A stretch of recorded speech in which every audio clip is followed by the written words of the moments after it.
Hello everyone, welcome to CSAT Mojo. I am Anshuman Aryan and today we are going to see our first reading comprehension previous year question. इस series में हम लोग क्या करेंगे कि previous year question एक comprehension जो है वो हर वीडियो में डिस्कस करेंगे और हम लोग देखेंगे कि यूपीएससी ने जो ऑप्शन सही दिया था तो वो क्यों दिया था, क्योंकि इससे आपको क्या होगा, आपको एक तरह से यूपीएससी का माइंडसेट समझने का एक मौका मिलेगा। और अगर आपको एग्जाम में इस तरह के क्वेश्चंस आता है जहां पर आप दो ऑप्शंस में कंफ्यूज हो रहे हैं तो आपको सही पता चलेगा कि कौन सा मोर अप्रोप्रिएट ऑप्शन है। ठीक है, चलिए करते हैं स्टार्ट। देखिए क्वेश्चन क्या है, ये सीसैट 2021 का एक कॉम्प्रिहेंशन का क्वेश्चन है। बहुत ही बेसिक कॉम्प्रिहेंशन है, आपको पढ़ना है। पहले हम लोग कैसे करेंगे प्रोसीड, सबसे पहले आपको देखिए ये वीडियो को पॉज करिए, इस कॉम्प्रिहेंशन को पढ़िए। ठीक है, उसके बाद हम लोग देखेंगे कि क्वेश्चन क्या पूछा जा रहा है और फिर हम लोग सारे ऑप्शंस को एनालाइज करेंगे एक एक करके। आप खुद ब खुद समझेंगे कि ये ऑप्शन क्यों सबसे मोस्ट एप्रोप्रिएट था। ठीक है, तो सबसे पहले देखते हैं पैसेज क्या है, पैसेज पढ़ते हैं साथ में। With respect to what are called denominations of religion, if everyone is left to be जज of his own religion, there is no such thing as religion that is wrong. ठीक है, कुछ अंडरलाइंस करने का भी आप आदत डाल लीजिए वाइल रीडिंग। ठीक है, उससे आपको क्या होता है, थोड़ा सा अगर मेन पॉइंट्स जो है वो आपको ध्यान में रहता है। But if they are to be a जज of their other each others religion, there is no such thing as a religion that is right, and therefore all the world is right और all the world is wrong in matters of religion। बहुत ही basic सा और बहुत ही छोटा सा एक comprehension है। पहले आप ये बताइए कि कितने लोगों को ये समझ में आया। आप कमेंट सेक्शन में बता सकते हैं कि आपको जो है पढ़ने के बाद समझ में आ गया कि ये पैसेज क्या बोलना चाह रहा है। अगर आपको कोर मैसेज इस पैसेज का पता चल गया तो आप इसके सारे क्वेश्चंस को सॉल्व कर देंगे। जिनको नहीं पता चला है, मैं आपको हिंदी में समझा रहा हूँ, बहुत आसान शब्दों में समझा रहा हूँ कि ये पैसेज जो है वो बोल रहा है कि रिलीजन की बात करें, अगर हम लोग रिलीजन की, अगर एक पर्सन जो है वो सर्टेन रिलीजन फॉलो करता है, हर पर्सन जो है कुछ ना कुछ रिलीजन फॉलो करते हैं, अगर जिस रिलीजन को आप फॉलो करते हैं और अगर मैं आपको बोलूँ आप उस रिलीजन को जज करिए तो आपको अपने रिलीजन में सारे चीज़ जो है वो सही लगते हैं। ठीक है, सब चीज़ जो है वो सही लगता है, कुछ भी गलत नहीं लगता है। तो ये उनका कहना है कि if everyone is left to जज his own religion, there is no such thing as religion that is wrong. मतलब कोई भी रिलीजन गलत नहीं होगा अगर उनको जो है खुद जो उनको फॉलो करते हैं उनको जज करने दे दिया जाए तो। ठीक है, यहां से समझ गए। लेकिन दूसरा स्टेटमेंट क्या बोलता है, but if they are to be जज ऑफ ईच अदर रिलीजन, अगर हम एक दूसरे का रिलीजन को जज करें, जैसे आप हिंदू हैं, ठीक है, कोई सिख है, अगर आपस में एक दूसरे, जैसे सिख जो है वो हिंदू रिलीजन को जो है आप जज करे और हिंदू जो है वो सिख को करे, तो लिखा जाएगा कि there is no such thing as a religion that is right. मतलब फिर जब वो बोलेगा तब उसका कहना होगा कि नहीं, इस रिलीजन में कुछ गड़बड़ है या उस रिलीजन में कुछ गड़बड़ है। तो इसका क्या मतलब हुआ कि अगर हम खुद के अपने रिलीजन को जज करते हैं तो हमें सब कुछ सही लगता है, लेकिन अगर एक दूसरे के रिलीजन को हम लोग जज करते हैं तो हमें कुछ भी जो है वो सही नहीं लगता और मैक्सिमम टाइम जो है वो गलत लगता है। तो यहाँ पर क्या है कि and therefore all the world is right और all the world is wrong in the matter of religion.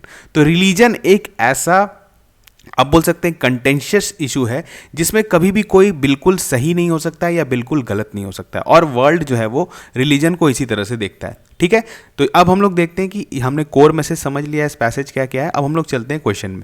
What is the most logical, यहाँ पर देखिए, what is the most logical assumption that can be made from the passage given below. अब देखिए कुछ options इसमें ऐसे होंगे जिसको आप इजीली एलिमिनेट कर सकते हैं, जो कि बिल्कुल भी पैसेज के मैसेज को कन्वे नहीं कर रहे हैं। ठीक है, ऑफ द टॉपिक हम लोग बोल सकते हैं, वैसा आपको ऑप्शंस मिलेगा। चलिए पहला देखते हैं, no man can live without adhering to some religious denomination. ये स्टेटमेंट बिल्कुल गलत होगा। ये स्टेटमेंट क्या बोल रहा है कि कोई भी पर्सन किसी भी रिलीजन को फॉलो किए बिना नहीं जी सकता है। ठीक है, तो ये सही होगा, लेकिन इस पैसेज में नहीं दिया हुआ कहीं ये बात। इस पैसेज में रिलीजन के बारे में बात हो रहा है कि रिलीजन को अगर जज करे तो वो, अगर अपना रिलीजन होता है तो सबको सही लगता है, दूसरे का होता है तो सब कुछ गलत लगता है। ठीक है, तो ये बात बोला जा रहा है। तो ये कहीं से भी नहीं बोला जा रहा है कि no man can live without adhering to some religious denomination. ठीक है, आगे बढ़ते हैं। It is the duty of everyone to propagates one religious denomination. Again ये बहुत ही ऑफ द टॉपिक आप देख रहे हैं कि ऐसे आपको ऑप्शंस दिए हुए। यहां पर आपको इसका स्टेटमेंट का क्या मतलब हुआ कि it is duty of everyone to propagates one religious denomination. ये स्टेटमेंट बोल रहा है कि हर पर्सन का जो है ये ड्यूटी होता है कि वो अपने रिलीजन को फैलाए। ठीक है, तो ये स्टेटमेंट सही है, लेकिन इस कंटेक्स्ट में सही नहीं है, इस पैसेज के कंटेक्स्ट में सही नहीं है। इससे जो मैसेज निकल के आ रहा है वो इस स्टेटमेंट में नहीं है। ठीक है, तो ये भी ऑप्शन एलिमिनेट हो गया। तो हमने 2 ऑप्शन एलिमिनेट कर लिया ऑलरेडी। आप जो है आपने 2 50-50% पर जो है आप आ चुके हैं। अब हमें देखना है कि लास्ट 2 ऑप्शन सी या डी में से कोई ना कोई सही होगा। सी क्या है? Religious denominations tend to ignore the unity of man. देखिए ये सबसे ज़्यादा जो है आप बोल सकते हैं ब्रॉड माइंडेड आप बोल सकते हैं ऑप्शन है। इसमें क्या बोल रहा है आपको समझना पड़ेगा पहले स्टेटमेंट को कि religious denomination tend to ignore the unity of man. Unity of man जो है वो क्या मतलब हुआ?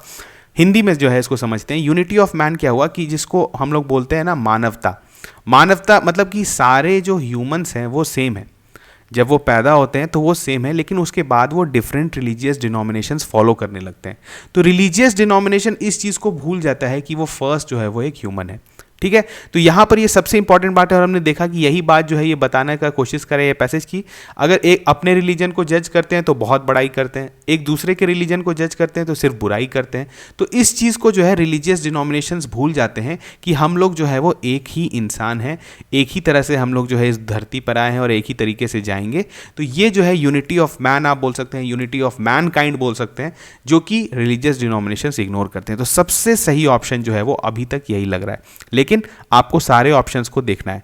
अगर हम लोग ऑप्शन डी देखें, men do not understand their own religious denomination, ये भी स्टेटमेंट जो है वो सही हो सकता है, लेकिन यहां पर ध्यान दीजिए कि ये क्या बोलना चाह रहा है स्टेटमेंट कि when men do not understand their own religious denomination, ये बोल रहा है कि कोई भी आदमी अपने रिलीजन को समझ नहीं पाता है। ये जो है देखिए ये स्टेटमेंट जो है सही हो सकता है, लेकिन अगेन इस पैसेज का जो मैसेज है वो कन्वे नहीं कर रहा है।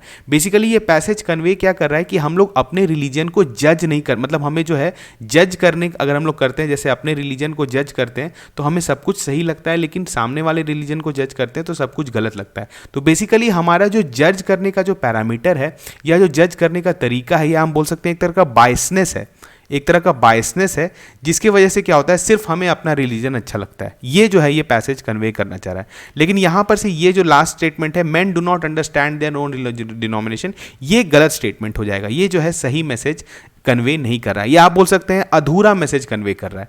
जो सबसे मोस्ट एप्रोप्रिएट जो आपको सबसे स्टेटमेंट लग रहा है that is religious denominations tend to ignore the unity of man. ये बहुत है, आप भी जब भी देखिए तो आप हमेशा वैसे ऑप्शंस को चूज करिए जो कि बहुत ज़्यादा इनकम्पासिंग है, जो सारे पूरे मैसेज को कन्वे, जो कोर मैसेज है पैसेज का उसको ध्यान में रखते हुए वो स्टेटमेंट बनाया गया हो। ठीक है, कुछ तो आपने देखा कि 1A और B आपने ईजिली एलिमिनेट कर लिया, C और D में कुछ कन्फ्यूजन हो सकता है, लेकिन जब आप समझेंगे, अगर आप सेंटेंस के मतलब को समझ रहे हैं, यूनिटी ऑफ मैन का मतलब क्या हुआ कि आत्मीयता, या आप बोल सकते हैं कि मानवता जो है वो सबसे बड़ा रिलीजन है, और रिलीजियस डिनोमिनेशंस होते हैं, जो डिफरेंट रिलीजियस फैक्शंस होते हैं, वो इस चीज़ को भूल जाते हैं। ठीक है, यही तो मतलब हुआ ना, क्योंकि हर इंसान को अपना रिलीजन अगर सही लगे तो उस तरह से तो बिल्कुल भी आप सही से जज नहीं कर सकते हैं।